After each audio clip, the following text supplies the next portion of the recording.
Hear me. If I lose my sight, I'll talk with a sigh. Will you be there to understand me?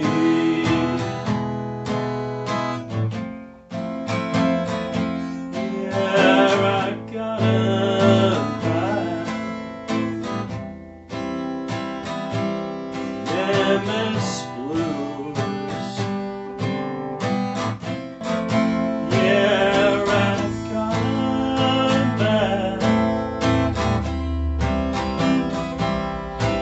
MS Blues. Now, here's a little story I got to tell. All right, here we are. We're high stepping into the new year, 2026, about a little over a week after the fact, but Happy New Year's, and it's good to be back. I hope you all enjoyed some good family time, some good food, and a nice, warm, cozy, loving environment to enjoy that holiday time, away from the hustle and bustle of trying to consume and gather up all the toys and the gifts to give out. But aside from that, the time to reflect and appreciate the love that you have and the blessings that are in your life. So I hope you're doing well. I hope you're feeling well. This is Giants Amongst Us. This is a place where we share in the unique human experience, and this is where you're going to hear real stories that are told by real people. People just like yourself. No matter where you're at right now or how deep a hole there is, there's always a rope to grab. It's just a matter of how you're going to use it. And the feeling I got after I would write an incident that happened growing up, it was like the world was lifted off my shoulders, and I became addicted to that feeling. The Jesuits will tell you, give me the boy from 1 to 7 and I'll show you the man. Well, the 1 to 7 for me was chaos, that ended with the death of my very dear brother. If this is your first time tuning into the show, well, it's nice to have you with us. Kick your feet up. Please do stay a while. And if you've listened to the show before, it's good to have you back. I wanted to do a little house cleaning before we get into today's story. You can find more of us on the YouTube channel, as well as Reddit. That's another medium where you can connect with us. And of course, hometown, home base is at giantsamongustus.org. That's giantsamongustus.org.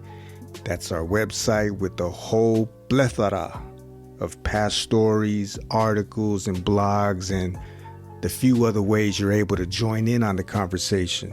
You can leave a voice note and let us know where you're listening from, how you're listening to the show, how things are going on your side of the map, and you'll find all of those links in the show notes.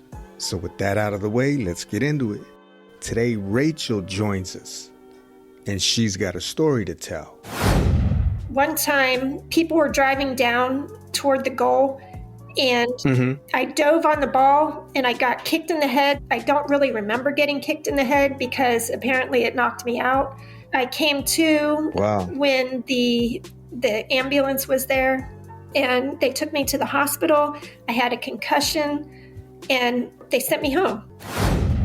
But then a couple of weeks later, I'm in school, and all of a sudden I can't feel anything from my waist down. In between periods, I was getting ready to walk to my next class, and I can't feel my legs. The nurse called my mom, who is also a nurse, and she came and picked me up, and she took me to a military, kind of like an urgent care. It was a bit for military. And they said, oh, you've got to go over to Walter Reed Army Medical Center. I got checked in there and had to stay there for a week as they tried to figure out what was going on with me. So without further ado, ladies and gentlemen, this is Rachel and her story.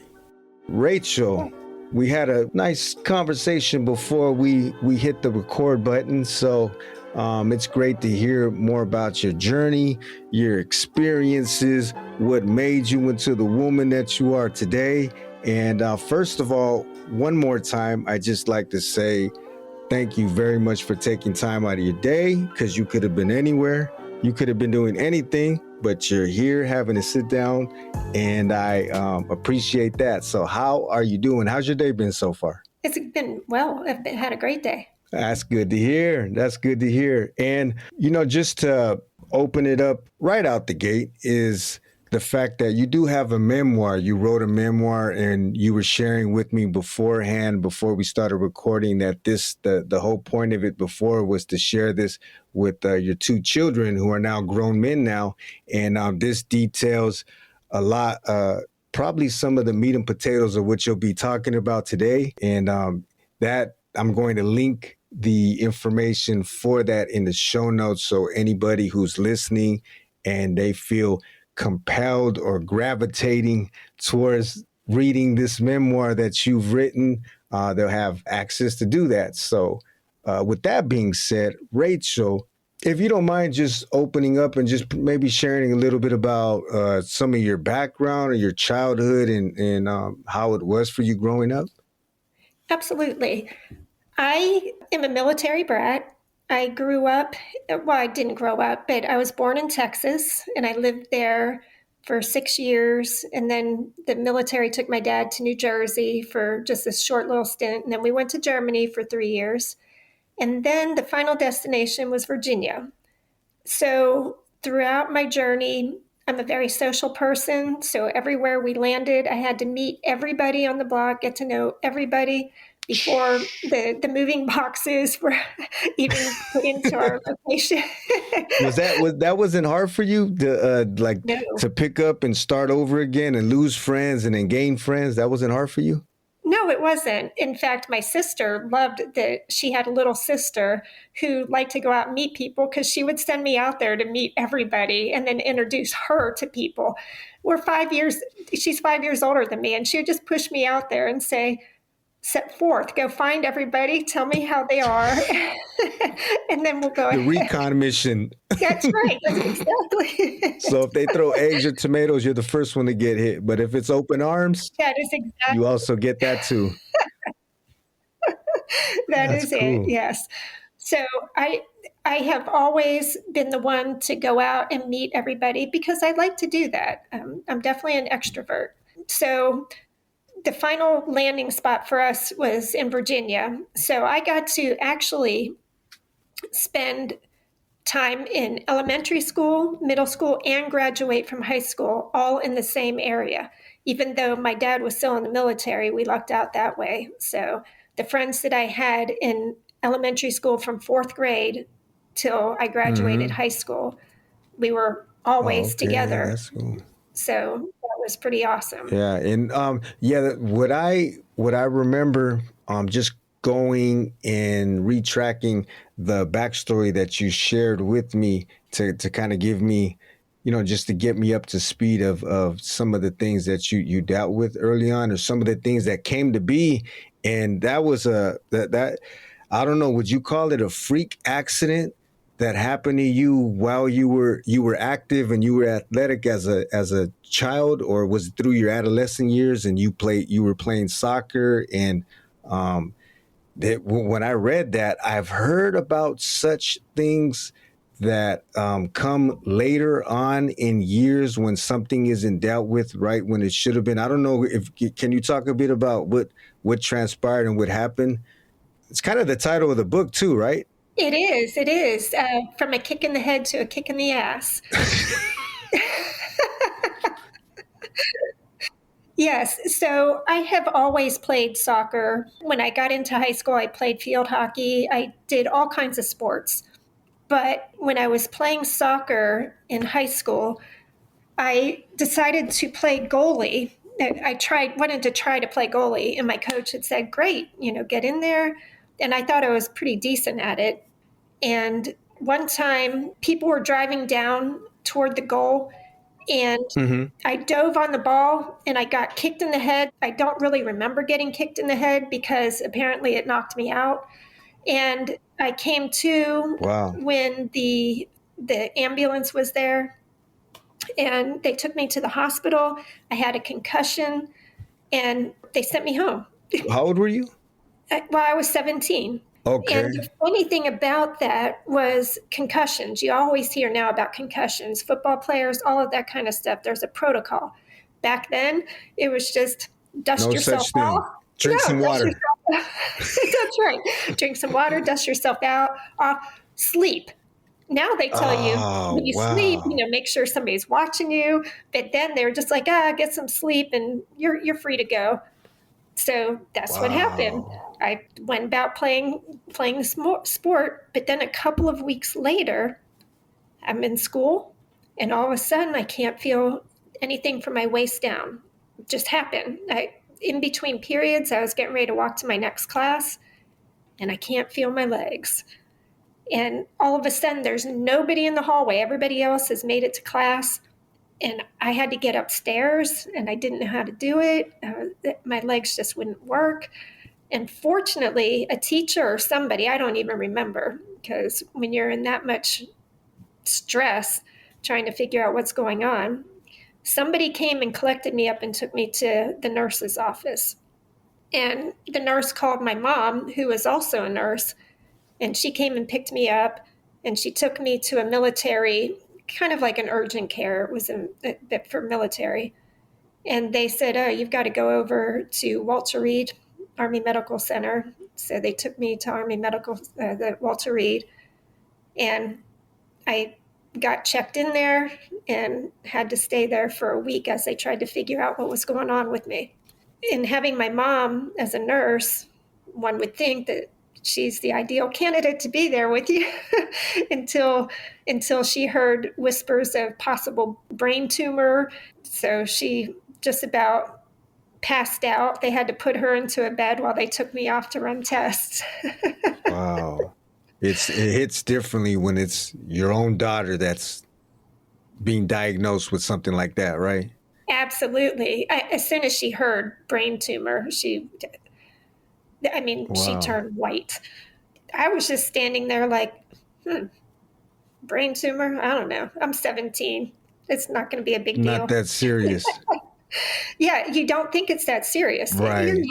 Invincible, you feel sometimes. Not sometimes, but you do feel invincible. That is exactly. You do. Nothing bad is going to happen to me. It's going to be fine. Mom, when you wake up, I'll be back. But you, I don't want to jump too far back, but I'm just curious.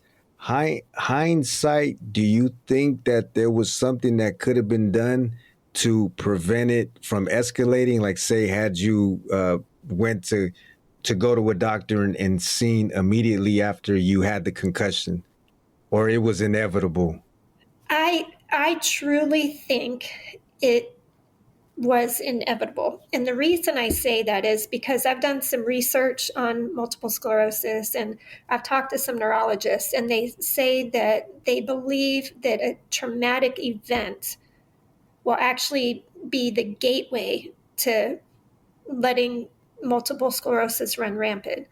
I don't want to say it in those simple terms, but they do think that it's some kind of traumatic event that lights the MS fire. And I don't know if they mean that it lays low in everybody. I doubt that, but anybody that is predispositioned to it, I think, because I'm pretty sure there are a lot of people out there that probably have MS, but they write things off. Like your fingers go numb. So, all right, maybe I was sleeping on it wrong. I did something to a nerve. Or you wake up in the morning and your legs feel kind of out of line, but then it gets back to normal. So you never go get that checked. You never go and get an MRI or any of the numerous scans that they can do on any of us and find anything. I tend to think that science and medical knowledge is maybe sometimes not a great thing, because now people are getting labeled and they may never have another event, but they have to go through a spinal tap or they have to get an MRI and they see this. I used to call it UBO. It was considered an unidentified bright object, but now they call them plaques. There's a name and a label for everything, isn't it? And then if you have like you have the ability now to self-diagnose yourself with everything in the book. My wife also was a nurse for over 20 years, and she said that when they were in when they're learning all of the medical conditions and the symptoms, and it said that it was normal for the professors to say, after this, you're going to start seeing sicknesses and illnesses maybe in yourself or people around that isn't necessarily true, but it's because it's like now you're where your attention is being focused on, you're going to find what you're looking for one way or the other. Absolutely. Because in college, I took a class. I wanted to be a nurse because both my parents are. My dad, he was a nurse in the military, and my mom was a nurse. So I thought, I want to do that. But I agree with your wife. All of a sudden, you come down with every condition known to man because you just were taught about it. Yeah, you can pretty much, if you read, well, I'm not to discredit any of it, but if you read, you can go and pick an illness, and like if it was for the multiple sclerosis, and then you might see all of the symptoms, and I think all of us could probably check off maybe 5 or 6 of them and say, oh, you know what? I think I might, not to discredit, I'm sure it does have a place, but there's a fine line, like you just said, where we also lose some of our own judgment and maybe just getting in touch with our own body's intelligence and, listening to ourselves also, rather than just going off of what the professional is saying or the book is saying. Yes. But again, I truly believe that if we were to go grab 1,000 people off the streets and have them get an MRI or a CT scan or any number of scans, we're going to find something wrong with them.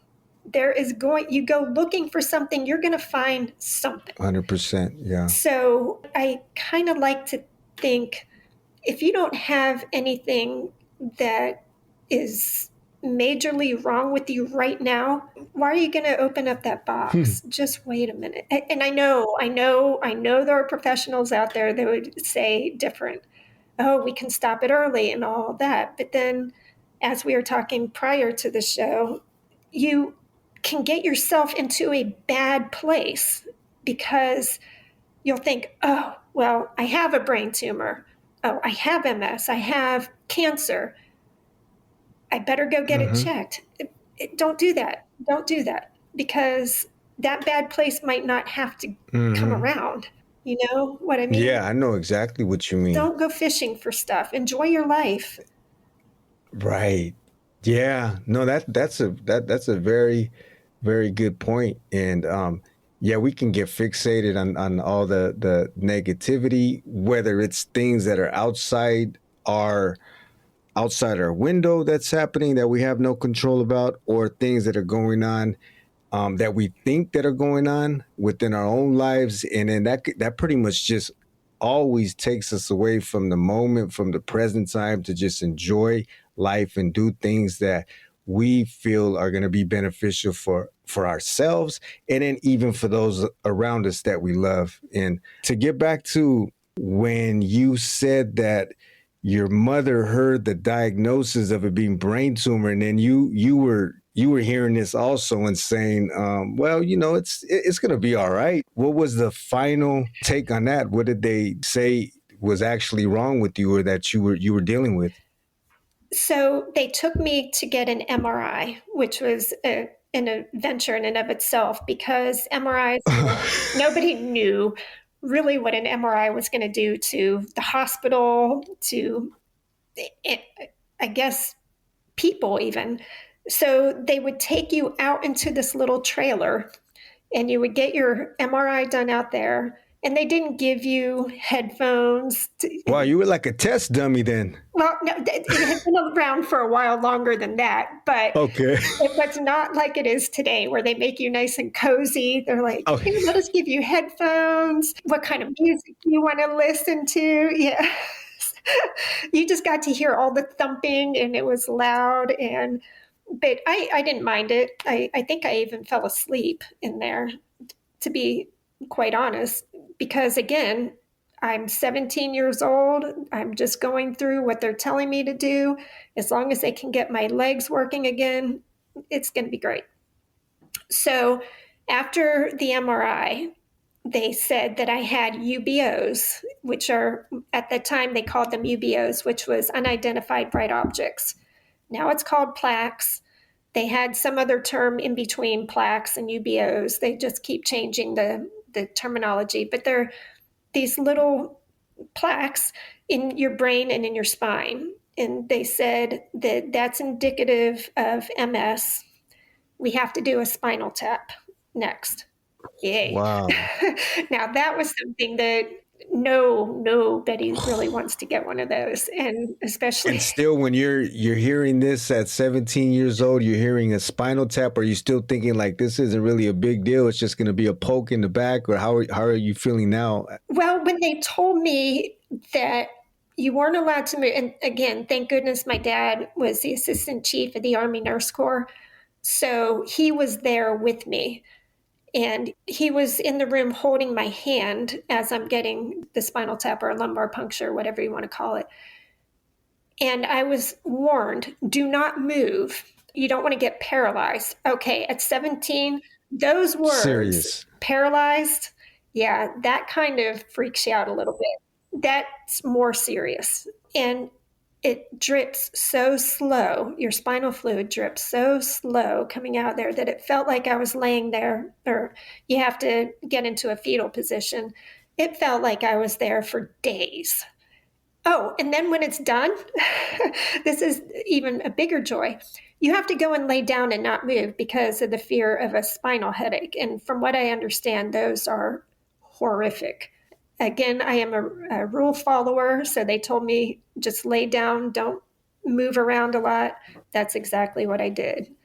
And then that came back that I believe it was called some kind of antigens in the serum. I don't know, but they said that that is definitely indicative of MS. Oh, wow. Okay. So those were good times. But I didn't get to leave the hospital for a week because they put me on a 5-day IV steroid treatment, which actually was great because I could feel the feeling coming back in my legs. And by the 5th day, I was up, able to walk around. So that whole time up until you received the IV, you had pretty much no feeling on the bottom half?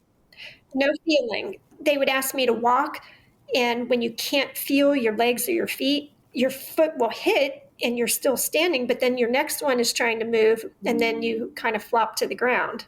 So a few days of that, I mean, are you feeling like, I really hope that things get back to normal, because this is kind of scary now. It's not just an overnight thing. Yes, it was very scary. And when they were saying multiple sclerosis, we actually knew somebody, I knew one person, and she had it bad. She couldn't walk, she couldn't get around, she was miserable. The most miserable person I think I've met. Can you, because I'm pretty sure everybody that is going to listen to this, and even myself, you've heard of multiple sclerosis, but what exactly is it? Are you able to just kind of break that down, or for somebody who's not too... I mean, not in the, can you give me your medical definition of what a multiple... Remember, you're probably like, I didn't say I was a doctor. Yeah, exactly. I was 17 years old. But I mean, are there certain challenges that come with it, or certain symptoms that are pretty much across the board with someone who's dealing with multiple sclerosis? You said the numbing of the hands or numbing of the fingers. And no MS patient is the same, because what it is, your body attacks itself. So it attacks the myelin sheath, which runs down your spine. It protects your... Okay, so now I'm getting into something. I'm not a doctor, so I can't tell you exactly, but it's... No, I was pretty convincing. But it is the myelin sheath, and it kind of want to think of it as electric wires when you have the coagulated stuff that goes around the wires. You know what I'm talking about? Like they're red and green. Okay, got you. So that's how I think of the myelin sheath when it's wrapped around your nerves. Yeah, that's like the protection coil. Correct. That's how again, a doctor might come on here and say, you were absolutely wrong. But that's how somebody, a neurologist, had described it to me. So, And then this is something that it's a condition that you can't reverse it, right? You just have to, you learn to live with it. not yet. Not yet. I truly believe that hopefully in my lifetime, they are working on things to maybe Slow it down or? Slow it down. Absolutely. There are things that help slow it down. The medications, they're called DMTs, which are disease modifying treatments. So those have slowed them down. But I do think they will be able to regenerate the myelin sheath. I do think that. I've actually seen some studies and stuff. So it depends on That's good how news. bad your MS is, how much it can actually recover and help. But for the young people and even the people that don't have an aggressive form of multiple sclerosis, I think would be able to benefit greatly from that. So fingers crossed that that stuff can happen sooner. Absolutely. And yours, your condition, was it an aggressive one? Did it progress over time or? Oh, it did progress over time. In fact, from the time I was 17 until after I had my second child, I wasn't on any DMT because it was on a lottery system when I was 17. So they opted to actually diagnose me with transverse myelitis, which is also some kind of infection in the spinal cord or spinal sheath. I don't really remember. I was 17. Remember, I was invincible, but so none of that mattered. Wonder Woman. Yes. So they didn't have DMTs at that time. It was on a lottery system, and there was no way I was going to be the lucky winner of that one. So they diagnosed me with transverse myelitis because they knew at the age of 17, eventually I'm going to get off of my parents' insurance. And if I'm labeled multiple sclerosis, good luck getting insurance. So, Wow. So they did right by me. They absolutely said, we're not going to label you. Fast forward to after my second son was born, I got optic neuritis, which is, I guess, the inflammation of the optic nerve. And so I would get gray, darker vision. So I went into an ophthalmologist and he said, okay. Well, they didn't say, okay. I get a phone call from them saying, you need to come in. And I said, just tell me, I have multiple sclerosis. And they're like, how did you know? I said, I've had this. I know about Yeah. it. They were like, we never had somebody just say, I have multiple sclerosis. And I said, well, I guess I'm the first. And Wow. so after that, I got to be part of a trial for Rebif, which is a disease modifying treatment. And from there, I just started getting different treatments. And I guess over time, it slowly progresses. You don't notice it until you realize you can't do certain things. I was walking great until probably about 7 years ago. And when you think, oh boy, it would be nice to go out for a nice long walk, and you realize, geez, I can only go maybe a mile. And sometimes that mile, you have to stop halfway through and take a break. My legs just aren't working as good as they were. All right, I'll sit down and take a little break. And then when you take your break, you start walking again, but you need to take another break because they're not as good as they were for the first half of the walk. So they just didn't regenerate as well. Then you realize, boy, I guess it is progressing a little bit, or maybe that's just the nature of the beast. I'm getting older. Yeah. Do you have, like, say, if you go on if you want to just treat yourself and get out, put some fresh air on your face and go for a walk, do you have anything with you just in case, like a cane or a walking sticks or some Nordic sticks to help you? I used to do the Nordic sticks. So, Okay. yes, I did like the Nordic sticks because you felt like, all right, these are just my walking aids. And you do that anyway when you go for a long hike. Great. Right. But now I would definitely, if I'm going on a long walk, I want somebody's arm so I can hold on to the arm. Or there's something called a rollator, which is like a walker. wheels on both the front and the back, not like the walkers that you see in retirement home, not those. And I also have a trike it's an assisted pedal trike. So if I'm pedaling and then I've gone too far, I can put it on assist and it'll go ahead and the motor will kick in and I can get back home. The beautiful, beautiful things that technology has done over the years, to allow somebody who's dealing with certain things to be able to still enjoy themselves and do things that they normally probably wouldn't be able to do, or they'd have a hard time doing on account of their condition. Correct. Yes. Because once your legs stop, once they decide they're not working that day, and it can happen in the blink of an eye. Okay, there's no warning. No. It just happens. You can be mid-step and they're like, we're done. Oh, wow. It just collapse. Oh, yes. Oh, have you had that happen? That's fun. Oh, yeah. It's a great time. That's fun. Oh, yeah. Because people look at you like they go on strike on a whim. We're not working right now. Right. And so they fall and they come running over to you and they're like, oh, are you okay? And I'm like, oh, I'm fine. And I'll laugh. And then they look at me like, what is wrong with you? And I'm like, look, it's all good. They just decide to stop working. I'm fine. I didn't get hurt. I appreciate you guys helping me. But I'm not going to ask them to pick me up and take me to a car. So I'll just say, I'm going to sit here for a minute. I'll be okay. That's what you told me. You told me beforehand, you said like, yeah, I'm sure a lot of people think that I'm drunk or I'm under the influence, and you're joking about it and smiling and being real lighthearted about it. Did you always have that type of outlook and accepting it in that way? Or was there a time where you were feeling like, why did I get this shake? I'm getting a bad shake right now. It's one thing after the other.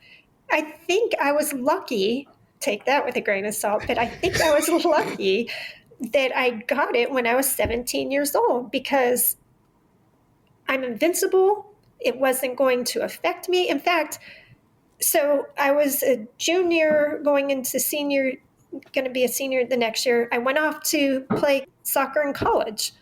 I only played for a year. You were still active? Yes. Oh, yes. Wow. Yes. Okay. How about that? But I only played for a year because then I found a sorority and, well, there was no time playing soccer anymore. Yeah, the priorities. We have our priorities. Priorities changed. So, well, there might have been a little drunkenness there. So, yeah, Chuck. Maybe Chuck, that was Chuck. That's right. Chuck. So maybe that's like the 24/7. No, right. Because I didn't have in college. Nobody knew I had MS.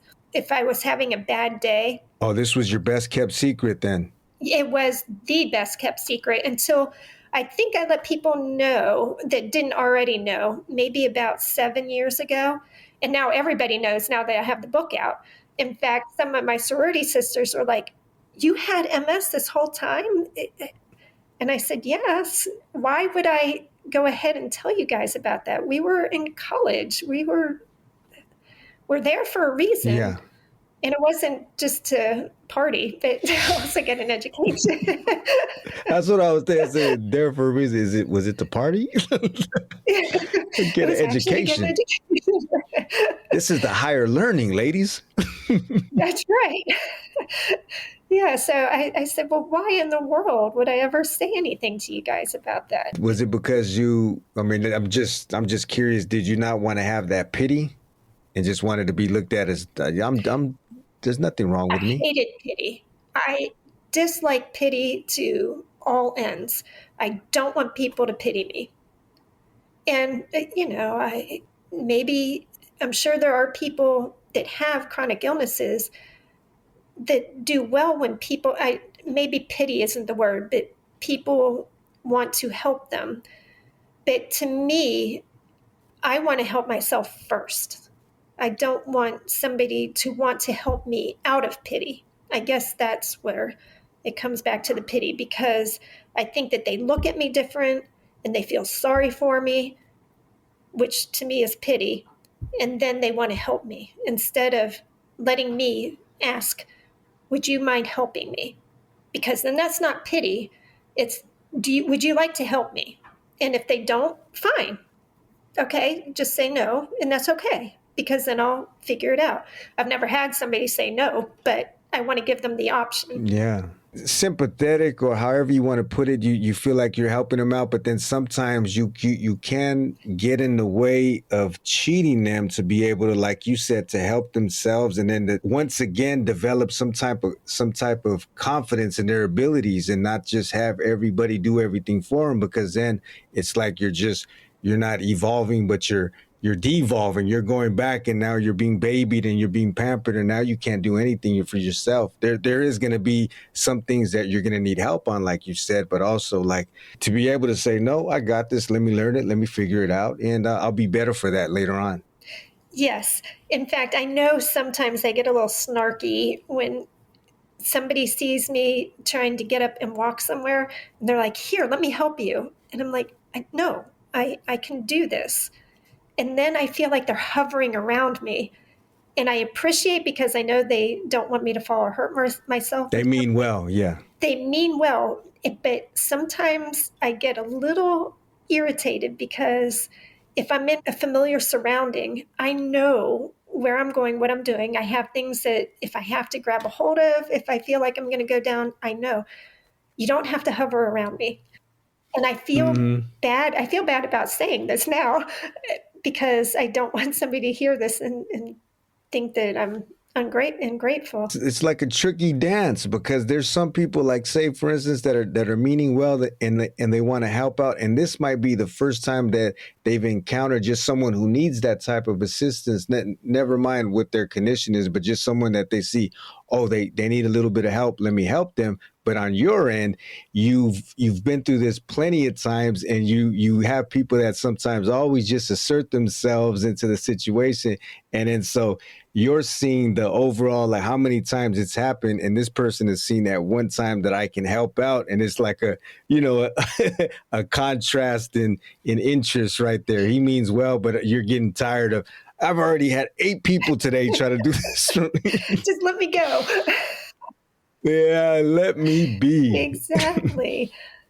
And going back to just the fact that you're able to joke about it, laugh about it, not take it too serious. And we did mention some of this beforehand, and it was the fact that we're not downplaying any of it, to where you had a good point, and you brought up that they're to allow people to have that pity party. Sometimes you need that. You have to let out this frustration, this anger, this tension, but then there comes a time where you have to make a decision if you want to stay there or you want to bring yourself out of it and start to do something about it. And that's a place that some people, it's one way or the other, and you have to make that choice, and you're going to live with that choice. Exactly.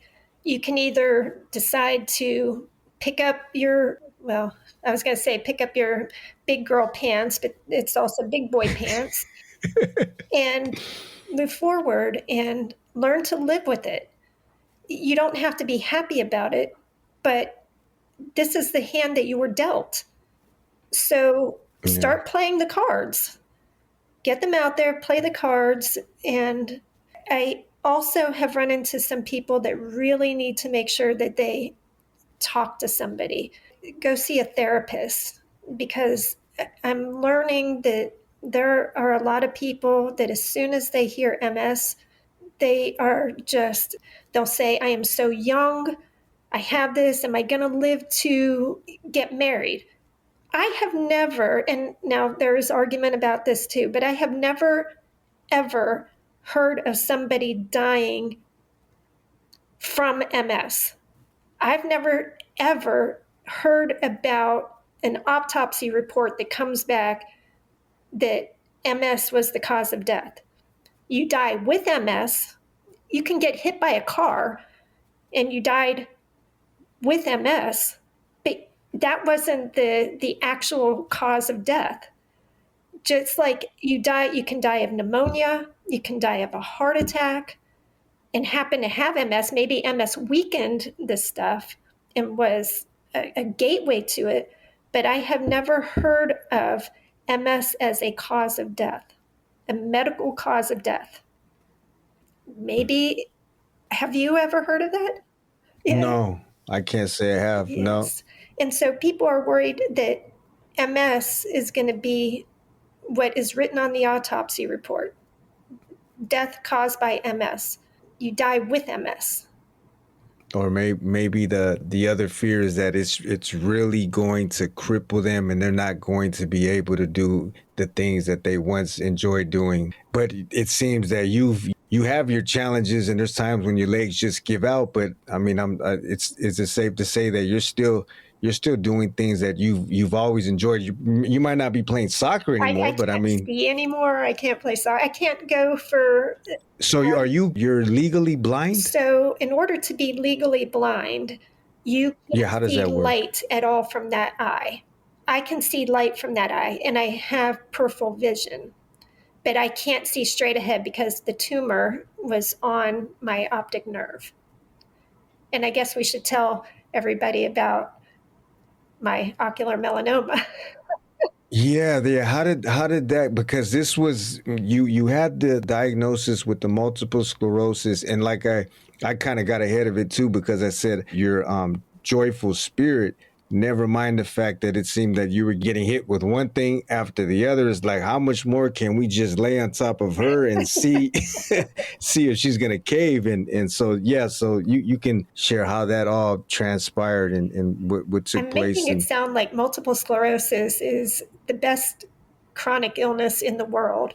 But I'm going to lay it out there that if it wasn't for multiple sclerosis, you and I may not be having this conversation because I could not be here.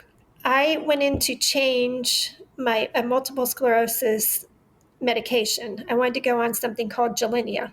That required going to see an ophthalmologist. I went in to see the ophthalmologist, and there was one ophthalmologist in there, said, hold on one second, I'm going to go get another doctor. Came over, and in my mind, I'm thinking, okay, they see optic neuritis, because optic neuritis is a condition with multiple sclerosis.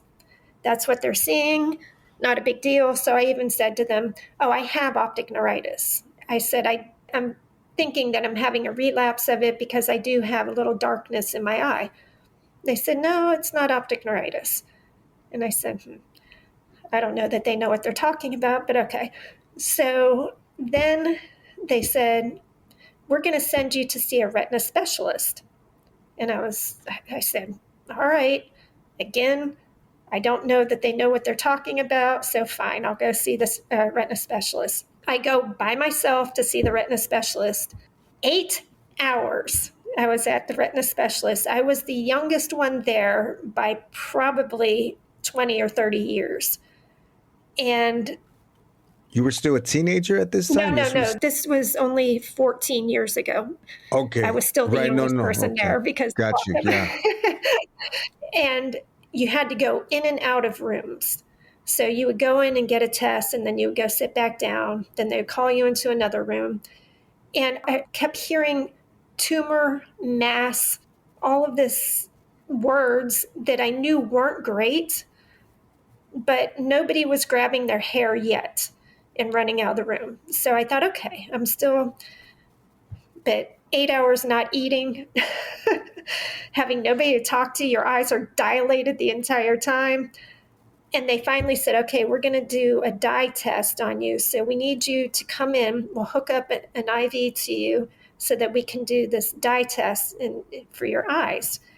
And I had said, oh, whenever I get IVs inserted, I have to lay down because with multiple sclerosis, I would get that probably once or twice a year with my medication. And I said, or else I'll pass out or I'll black out. They said, well, we can't because you have to be upright. As soon as the dye goes in, we have to immediately take the picture. And I said, okay, we'll give this a whirl. Well, as soon as the IV went in, I started to go down, but we got me sitting back up. I was okay. They got the picture. And when they were taking the IV out, now this has never happened to me, but why not happen? Took it out and I went down. I passed out. So I wake up on this dirty floor. To me, everything's dirty. If I'm on a floor, it's dirty.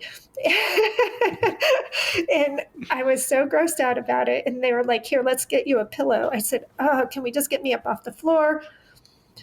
Thank goodness that was the last thing I had to do. But then I had to drive home. Again, I was only 5 minutes away from home, but the fear is I'm dilated. I just passed out. I haven't eaten in, at this point, probably 10 hours.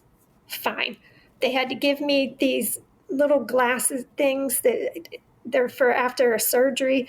I thought if I get pulled over, not only with my multiple sclerosis, and they ask me to walk a fine line, then they see my eyes dilated like a crazy person. I am just You sound like screwed. something brand new. We've never seen this one before. Exactly. I was like, I am going to be screwed. Fortunately, I got home. Well, before all that, so after I passed out, I forgot all about this, and they're giving me these little glasses things. They had said, we're making an appointment for you up at Will's Eye Hospital in Philadelphia. You don't have to worry about doing anything. We're going to call and make the appointment, and we'll get with you when it's going to be. And I'm like, this has got something to do with that tumor. And now we're getting real. And they said, just, you'll hear from us. And so then they called me and said, in 2 weeks, you're going to be going up to Will's Eye Hospital to see the Shields. Take somebody with you. Of course, I'm going to take, after that experience, somebody's going with me. So we had 2 young boys. My boys were maybe 10 and 13 years old. So I had to have my parents come down to watch them because Philadelphia was 3.5 hours. And if it was going to be another 8-hour appointment, we're staying there. So we went, had the appointment. It was another 8 hours, in and out of rooms, all kinds of testing. And they said, you have ocular melanoma. And we're catching it. It's small, so that's good. Your chance of survival at that time was 50% when we do the surgery, which is good. Actually, 50% was good because if it would have been bigger, it would have been like 70 or 80%. Chance of not surviving would have been like 70% or something like that. It was not a good number. So they said, we're going to do surgery on you. So that was on a Monday. On Thursday. So go home, get your affairs in order. I said, we have kids. And they said, well, get somebody to watch them because you're going to need to be here Thursday to Sunday. Okay. What they had to do was insert a radiation disc behind my eye, and then they sewed it shut.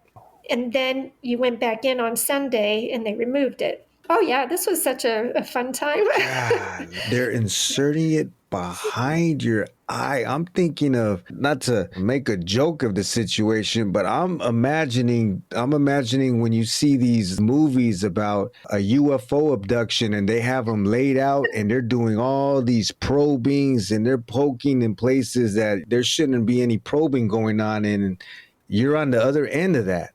Do you feel all of it?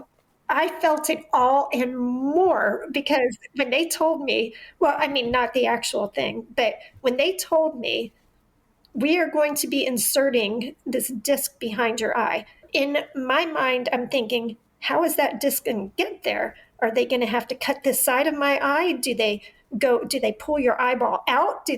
How? In my mind, and then I'm like, wait a minute. All of my life I've been told, don't put anything in your eyes. Don't let anything near your eyes. And now you're telling me, oh, we're going to go ahead and put this behind your eye. Yeah, this is going to all go of this behind is your not eye. normal. Not normal at all. But they were the one. Well, hey, Wow. They know things and they saved my life. So where did they go through? Did they go through the eye to get behind eye? They push it behind your eyeball somehow. But I just don't know. I never went to, I watched the video, so I kind of know how they do it, but it just slides behind your eye, and I think they have to stitch it there. I don't know. Okay, these are questions that I probably should know. No, but you felt it, you said, and that's more important than anything. Actually, when they inserted it, they had me put under.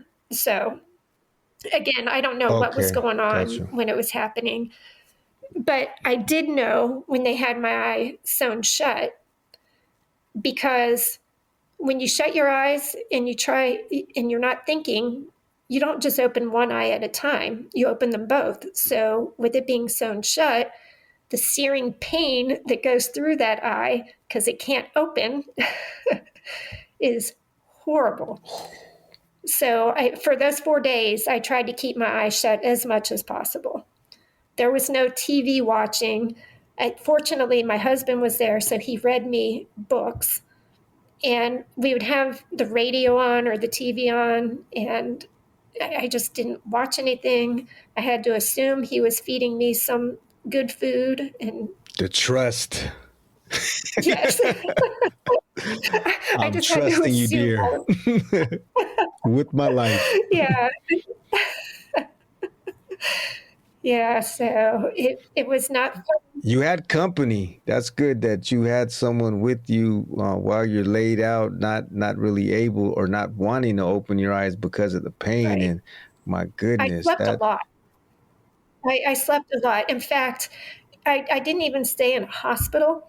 They had me in like a retirement home, or not a nursing home, but kind of like a retirement home, I guess, because it was a condo that had 2 bedrooms, 2 bathrooms, a kitchen, a dining room, and a living room.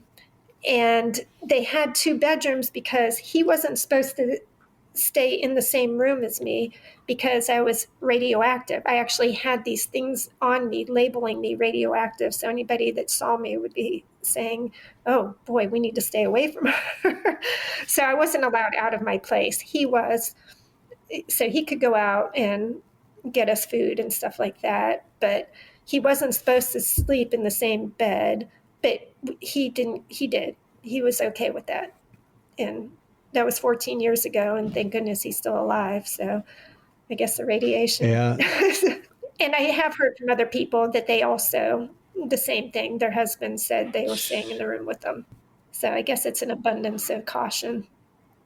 And that was the other close call where you said it was a 50% chance. That's a lot better than you said it could have been. And everything with the surgery, it went as good as it could go, considering the fact? Correct. Oh, yes, because now my tumor is flat. So the only thing I get checked now every 2 years, I have to get scans because ocular melanoma does like to spread the wealth to your lungs and to your liver. So you have to make sure, because I have met somebody that was 25 years out and it metastasized.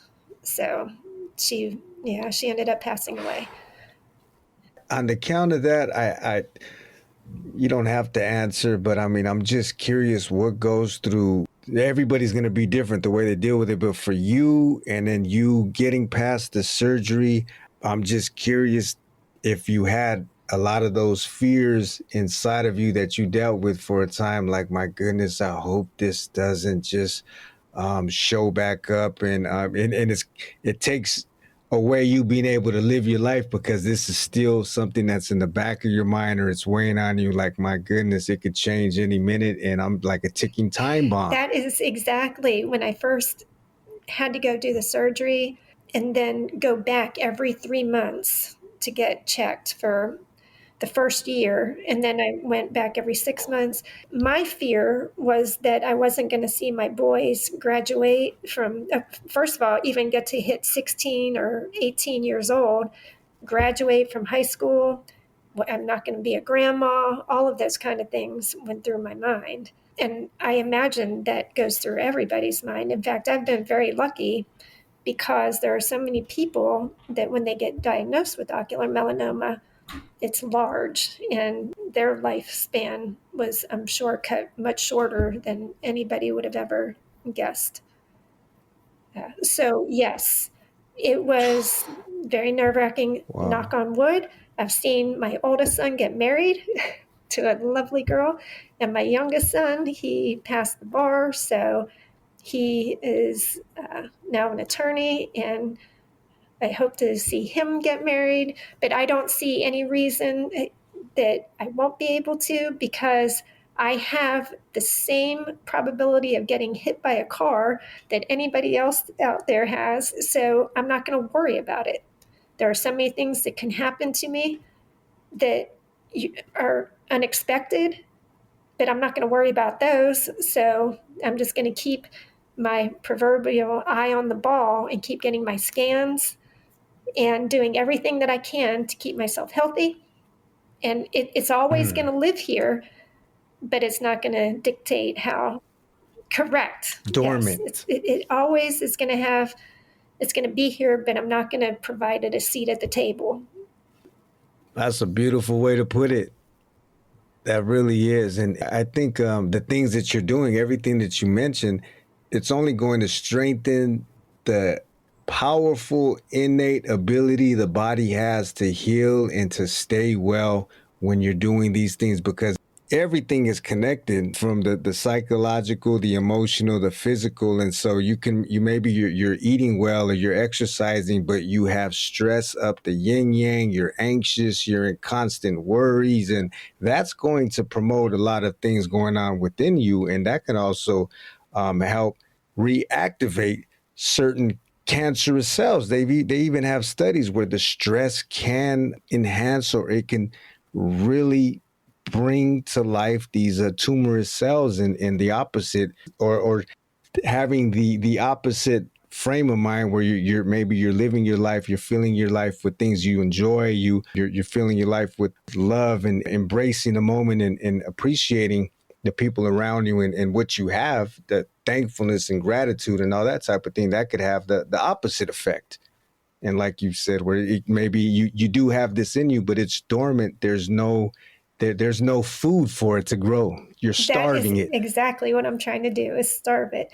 And stress is horrible for multiple sclerosis too. So I don't need any more stress in my life.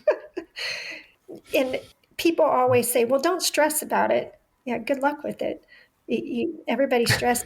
It's easier said than done, right? But in my mind, as far as the ocular melanoma, I am just doing everything that I can. And if it so happens springs up somewhere else, then we will deal with it, because I'm aware that it could happen. Am I going to be happy if it happens? No, but I'm going to do the best I can, because I want to keep marching forward. Like I said, I still have another son that I want to see get married and grandkids. Yeah, still living your life. That's right. There's still a lot of life to live. Yeah, that was another reason why it was great to hear your perspective and the things that you've been through, because of the outlook that you still have on things. And you said from the beginning, you're like, I'm a optimistic person. I always see, I'm looking for the greater of things, or I'm seeing the positive in things. And I think that could be very beneficial to help you with your health, and to get well with the recovery, and to stay well is having that.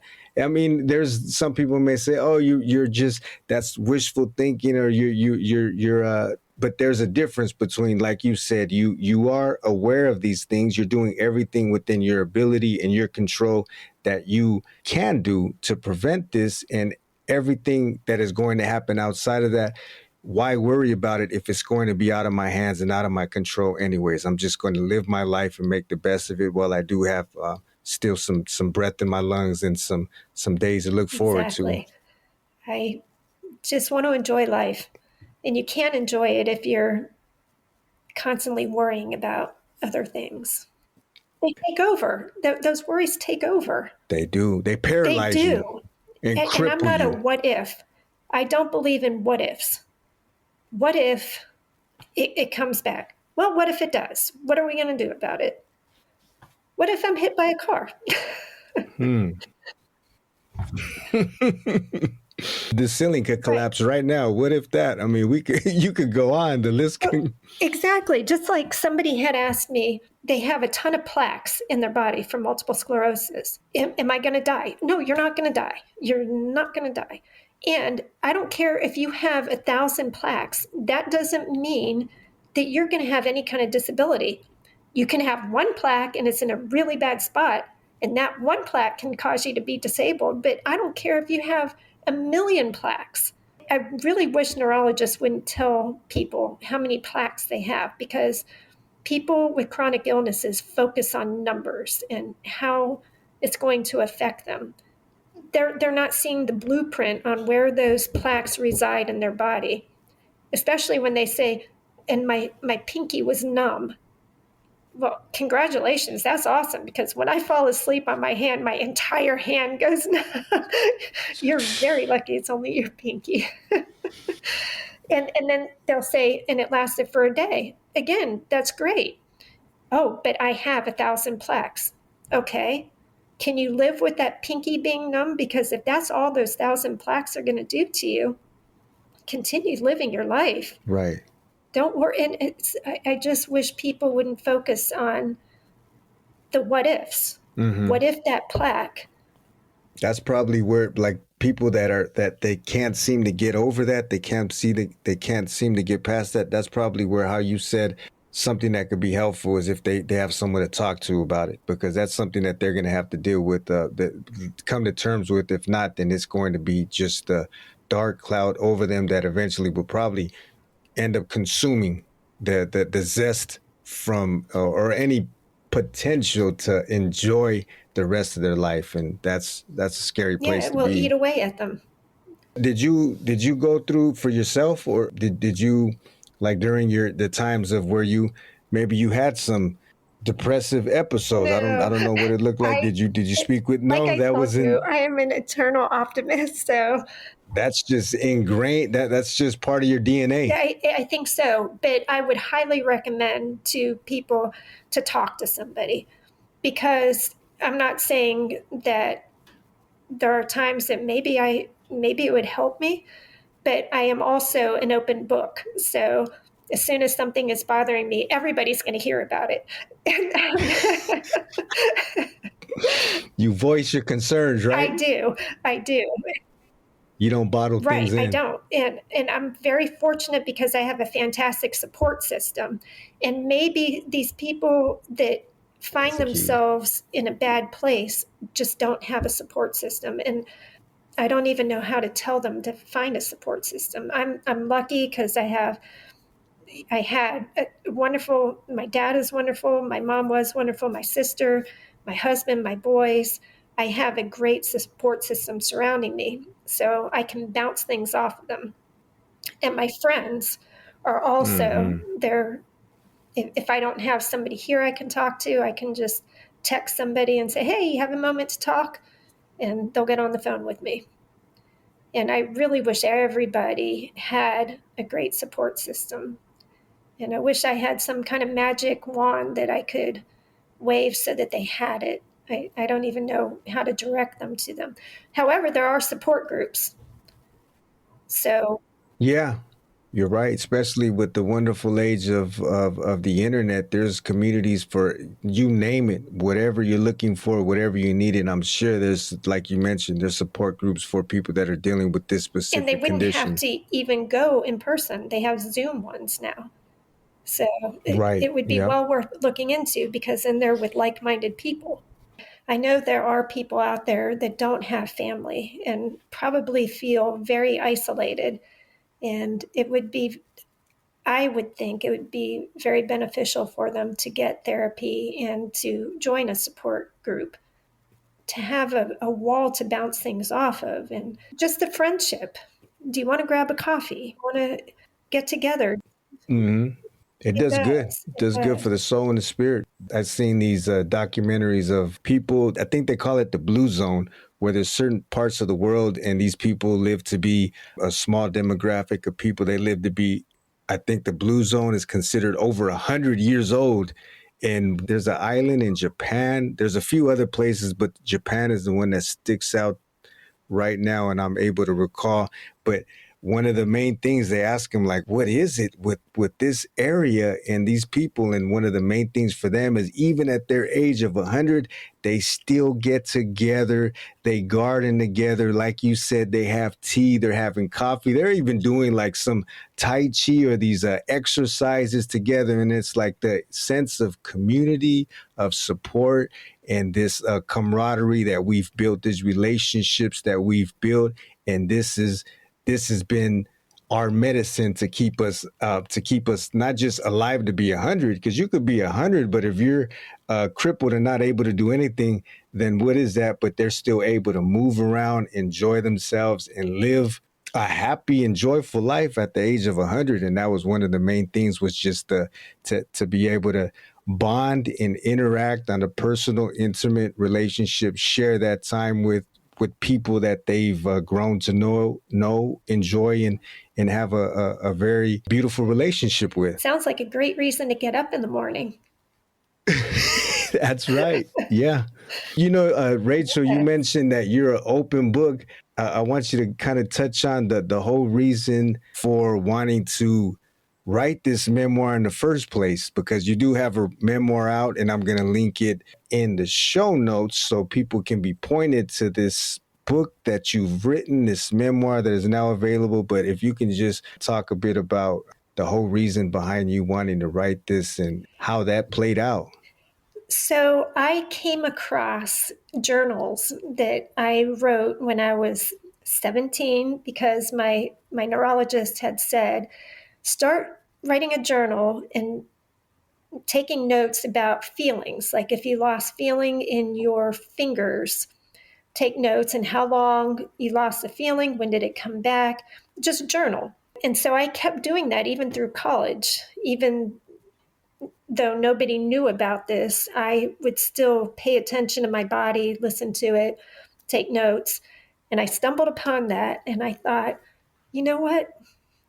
I think I want to write a book so my boys understand maybe the quirkiness of me when they were kids, why their mom every so often would have a nurse coming into the house and hooking her up with IVs, and then I would sit there and give myself medication and remove the IV, and why I couldn't go do things because I had to give myself the IV, or for any number of reasons. I wanted them to understand that I was wanting their life to be uninterrupted, which I think we did a pretty darn good job with that.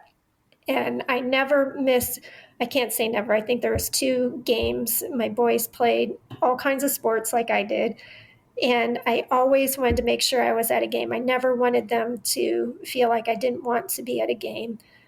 So I would always work my medications around their games and do that kind of stuff. But I wanted them to get a better feeling about what was going on, because I never said I have multiple sclerosis. It would just be something like, oh, my leg isn't working well today. And then when I got the cancer diagnosis, when we'd have to make the trip to Philadelphia and constantly had to have my parents come, I would say, something's wrong with my eye. Never wanted to utter the C word, because no kid needs to hear that.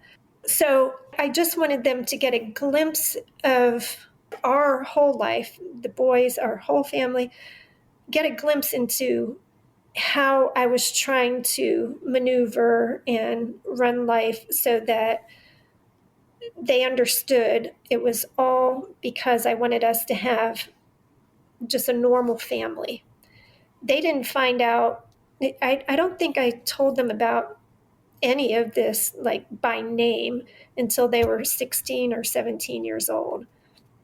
And then my older son decided he was going to be a neuroscientist to cure multiple sclerosis. Well, he went off to school to get a biology degree, but he canned that after, or he canned the neuroscientist thing after a while. He said, wow, that's, I don't know that I can do that. It's intense. And I said, that's okay. There's somebody out there that's going to do it. And I want you to do what you want to do, not something for, that you think. Yeah, find your groove and get in it. Don't do that. And then my younger son, he would always send me stuff like, oh, have you tried this with MS? And that's also another funny thing, that people think that diet and these different vitamins and all this is going to be the great cure for MS. And it's good that you want to focus on a healthy lifestyle. It's good that you want to focus on a healthy diet. I'm a vegetarian, but that stuff isn't going to cure me. I mean, if I decide I'm going to have a beer, that is not going to be the thing that just is going to put me in my grave with MS. And that's fine. If that's how people want to get through life with MS is to follow different diets. And as long as it's a diet that's not hurting them, that's okay. I don't take anything away from anybody. But what I know is that I have been a vegetarian for 35 years, and they tell you that, oh, a vegetarian diet is great for MS. Well, but then again, maybe that's why I've done so well for 37 years. I just don't know. Yeah. Whether it could have progressed more had you not, who knows? Yeah, who knows? I don't know, and nobody knows. Well, you're still optimistic about the fact that there is going to be one day a cure for it, and Godspeed, hopefully sooner than later. But that there are things that you can do, things that you can, lifestyle changes to, I guess, to manage it a bit better, and not just to say, "Oh, the hell with it, I got it, and I'm just gonna let it all hang now." I don't like some people that they with let's just Right. throw diabetes or diabetics, and they still don't take care of themselves. You can manage it. You can really manage it. And there's even cases of it being reversed and pretty much ridden of. But there's some people who they just keep doing what they're doing, and little by little, their body just starts deteriorating. You can't get away with it. Your body's forgiving, but not that forgiving. Right. Not at all. Yeah, it wants to right the ship. Doesn't want you to keep tipping it over. I had read something recently that there's some kind of bacterium. So this has to do with food that could be something to help with multiple sclerosis, maybe finding some kind of cure, finding the gut bacteria. So that could be something to do with food. So there is something to do with that, but I also don't believe, because there's a number of diets throughout my years with MS that they're like, oh, follow this diet and you're going to be cured. Oh, follow this diet, you're going to be cured. Okay, if it was that easy, nobody would have MS. The sad thing is, when it comes to a lot of this stuff, they see that there's a group of people that are desperate for answers, and they're going to try to sell something to them. Oh, absolutely. Same thing with vitamins. And they make a business out of it. Yep. Same thing with vitamins. Oh, somebody will say, oh, this vitamin has helped me. Well, good. I'm glad it helped you, but nobody would have MS if it was this one vitamin. The magic pill. The magic pill. And that's what everybody is looking for, the magic pill. I mean, I would love for that, but I think it's a little more complex than something like that. And in fact, even when they do find a reversal, it's not going to be a simple take a pill. It's got to be something else, because we have pills now with MS. I mean, it is great that they've come from where you would have to do injections, and then it went to the pills, and now it's down to like where you can get every 6 months go in for an infusion. That's the one that I'm on, and I'm grateful because I don't have to worry about, did I miss a pill? Geez, I don't feel like giving myself an injection today. Now, every 6 months, I just have it on my calendar. I'm going in, getting my 6-hour Ocrevus infusion, and then I get to go home and not worry about it again for 6 months. Love it. That's almost as good as a cure, even though, you still have not that I get relapses anymore, but it's just the eventual thing with MS that eventually your legs just don't. It could also be age. I don't know. Combination of both. Like to I always say, I can't just blame it on that, because I am getting older. Everybody's getting older. And I don't know.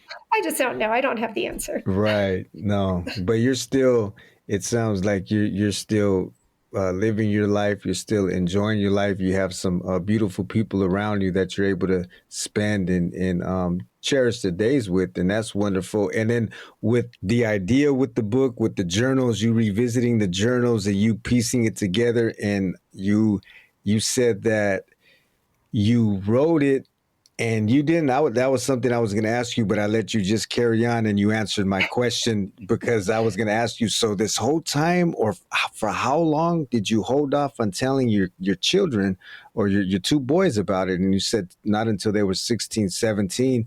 And you wrote the book, and you said that they just recently read it. And what was their reaction or their response to it when they let you know, like, we finally read it, Mom? Yeah, well, it's funny because they said, you write books like you're talking to us, just like you talk. And I said, well, how else would I write a book? I'm your mom. That's how I am. I'm going to have a conversation with you. And they said, well, that's how the book feels, like you're having a conversation. Oh, so it feels personal. It's real personal. Yeah, but it's not, it wasn't just personal for them, but they said that it sounds like you're just having a conversation with the reader.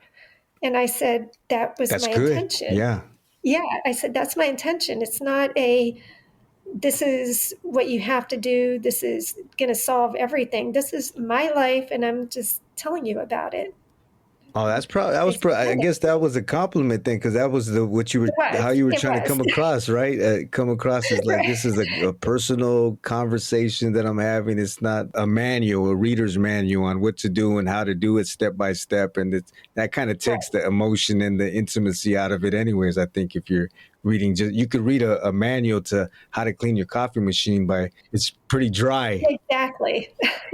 And the same thing with MS. I mean, there are plenty of books out there that, okay, these are, written by neurologists and so matter of fact about everything. But at the end of the day, not every person is the same. In fact, I just heard recently, and this was the first time I'd ever heard this, that multiple sclerosis is the snowflake illness. Not one person is the same, just like a snowflake. And I thought that was a fantastic analogy. Yeah, I remember you did say that in early on. You said that everybody is going to deal or going to experience it completely different. It's not a cookie cutter and one size fits all. No, it is not. So your experience is completely different to the next woman or the next man having Correct. MS. Right. I mean, there are going to be some similarities, but just because I have weakness on the left side of my body, the other person might have it on the right side of the body, or just in their hands, just in their feet, just cog fog. They have cognitive issues. Their eyes, it could be their eyes. You talked about other readers who've read your memoir, and this is talking about your experience with MS and just the things that you went through. But even people who don't even have that, they received it in a certain way, or would say, wow, this was something that was, I could appreciate your story and thank you for sharing it. Yes. They've had other chronic illnesses, or people that don't even have chronic illnesses said, I get so down on myself, but this was, I guess for lack of better terms, inspirational. Right. Because you don't let things get you down, and you just take every day as it comes. And I try to live my life that way. It's contagious. And, sharing these stories in the same way we talked about this a bit beforehand too, when you get around people, they're always negative. They're always looking at the bad end of the stick and the ugly side of things. And that energy, it can pull you down. That is contagious. So now if you're around somebody who's the complete opposite and they're seeing things, some people might say, yeah, they bug me. They're just too happy or whatever, but it's contagious. It can rub off on you. I think it just awakens something that's in everybody, that they feel like, why am I always looking at it this way? I mean, there's something to be happy about, or I should appreciate this, or I should have a bit more gratitude here. Yes, just like a smile. Do you ever walk past somebody that has a smile and all of a sudden you have a smile on? Yeah, you can. And you see them smiling. They have a great smile, and then you smile because they have a great smile. So simple, something that simple, and it could change somebody's day. Something that small can really change somebody's day. Because I have to be honest, I've never walked past somebody that has a frown on their face and been like, well, geez, now I better put a frown on my face. It actually makes me put a smile on my face. It actually makes me put a smile on my face because I'm like,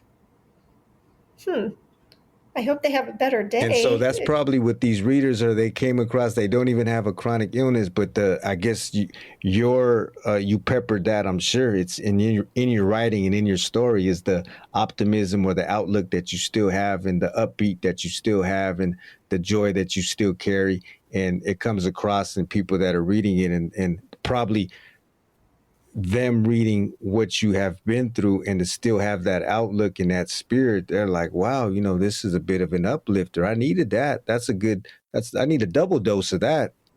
I hope so. Yay.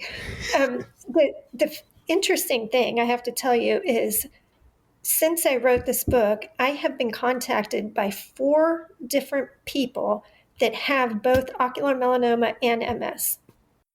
And ocular melanoma is 6 in a million people get it.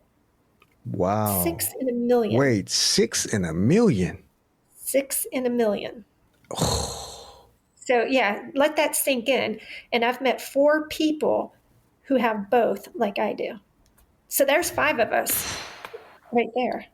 And that can also see that's really your perspective and how you look at things. And I'm sure maybe there was a time where you're feeling like, what are the that's one of those things where it would be real easy to say, when you find out the statistics, 6 in a million, and I get it.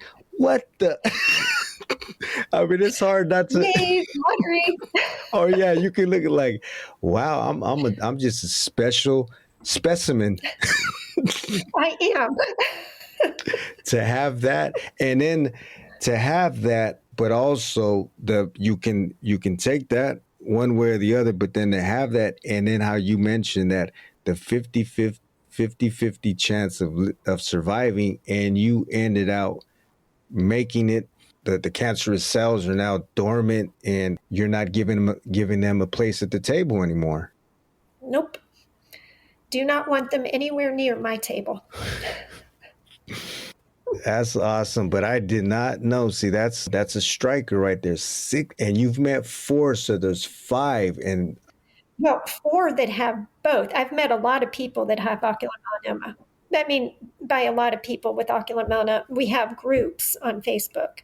So I know a number of people with ocular melanoma, but what are the chances that they have both, like me, ocular melanoma and MS?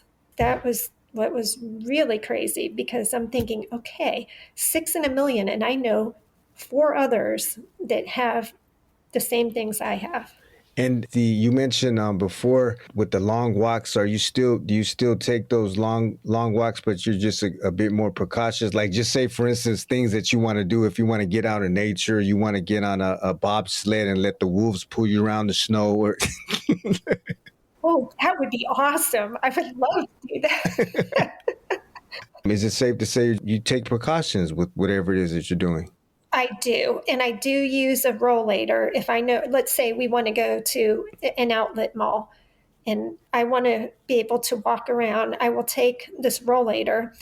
And if I get super tired from, let's say my legs are just like, okay, we're not doing this anymore. The rollator actually, you can flip it around and it can be a transporter, which is like a wheelchair, but it has a seat and somebody then can push you. Okay. So you can be out walking around, and then as long as you have somebody there, I guess I would hasten to ask somebody that is out shopping and I was by myself, do you mind just pushing me?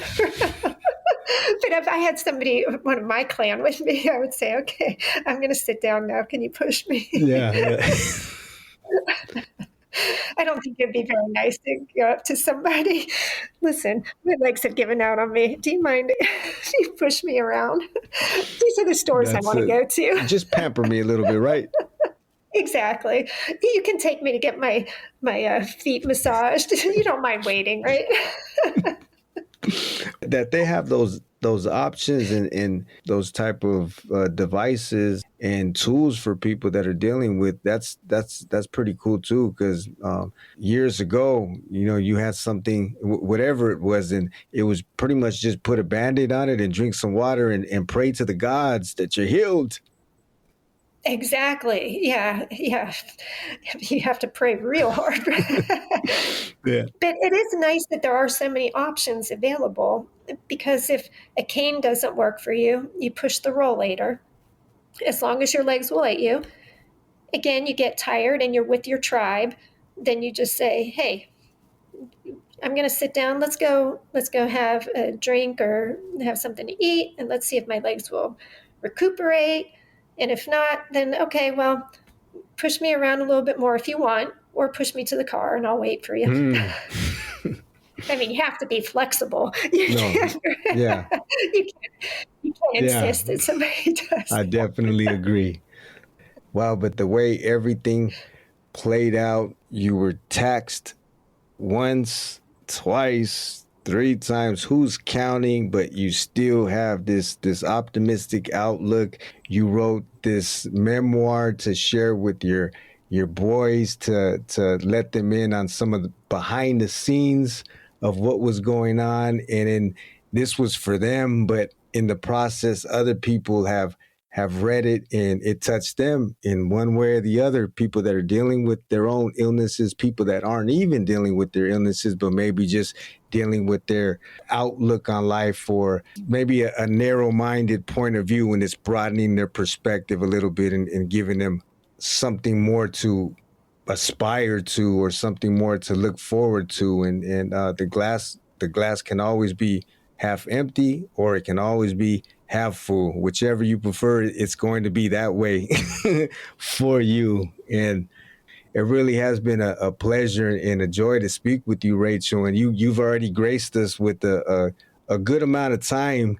And I appreciate your words, your joyful spirit that you have. And to me, I mean, listening to this is something that I can see and take note of in my own self, where I tend to maybe bicker, cry, complain about the smallest of things, but there's so much to be grateful for. There really is. I'm going to link in the show notes, I'm going to link your information so people can be pointed to your book if they want to find your book, and if they want to read your memoir. And if you'd like to leave off with any other words, and you'd like to just share something before we wrap it up. Well, thank you for having me on. And I do want to say, I feel like I am lucky. I know people would shake their heads, but I think I was lucky that I got MS when I was 17, because I then found out many years later that I had ocular melanoma, and had the two not, if I didn't have MS, I may never have known I had ocular melanoma until it was too late. So I think I'm the lucky one. I know it sounds funny, but I just think that was almost like the warning. It was to prepare, like, because with MS, you know that you need to keep on top of stuff. So by keeping on top of stuff, even being on medication, okay, but I want to try a different medication, so let's go do that. If I was okay with status quo, I would not be here. I'm almost certain I would not be here. It was almost as if something said, because there were 2 different oral medications out. There was Gilenya and Tecfidera, and I wanted to try Gilenya first. And that's the one that I had to go see an ophthalmologist. If I would have said first, I want to do Tecfidera, there would have been no ophthalmologist involved. And so I would have kept going on with, okay, it's optic neuritis. Coincidence, or was that divine intervention somehow, some way? Yeah, so I try never to look at any of my journeys negatively, because it's got to be something important that led me to the next step. Blessings to you and yours, Rachel. Thank you again so much. Thank you. From a kick in the head to a kick in the ass. That's the name of Rachel's memoir, and you can find her links in the show notes. I hope you enjoyed this conversation, and I appreciate you all spending some of your day with us. I say this often after an episode, but it comes from a sincere place. It was a delight. It was a treat. It was refreshing to listen to Rachel, who, having gone through the hospital visits, and dealing with the body that breaks down sporadically, struggling to just walk at times. The surgeries and therapy treatment, having her eyes sewn shut, and along with raising a family, let's not forget. But her optimism was something that she held on to. It wasn't stripped away by any of it. Multiple sclerosis and ocular melanoma, her diagnosis, they didn't define who she was. There's two things you can do when life happens to you, when life lifes. You can get bitter or you can get better.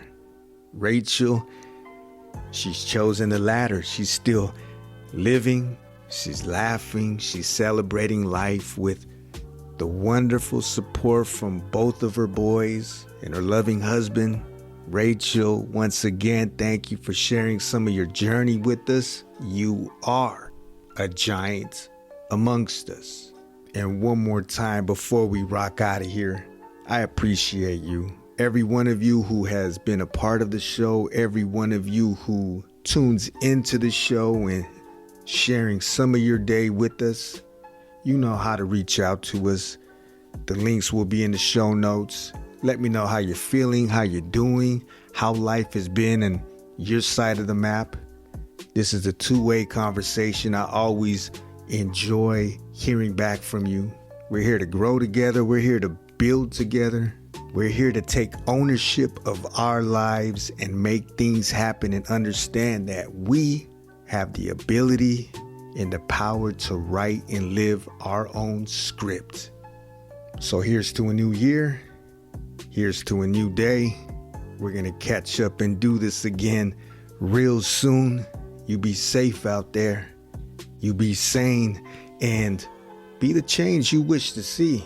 Let us leave off with a little reminder that if you would like to be a part of the show and share your story, or even the story of someone in your life that has impacted you in a positive way, you could always reach out to us via email. We'd be happy to connect. Until next time, and very soon. Peace.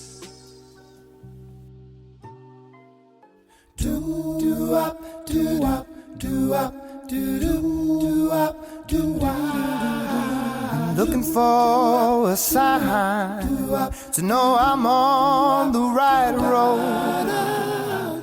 Ain't seen no sign since Jericho.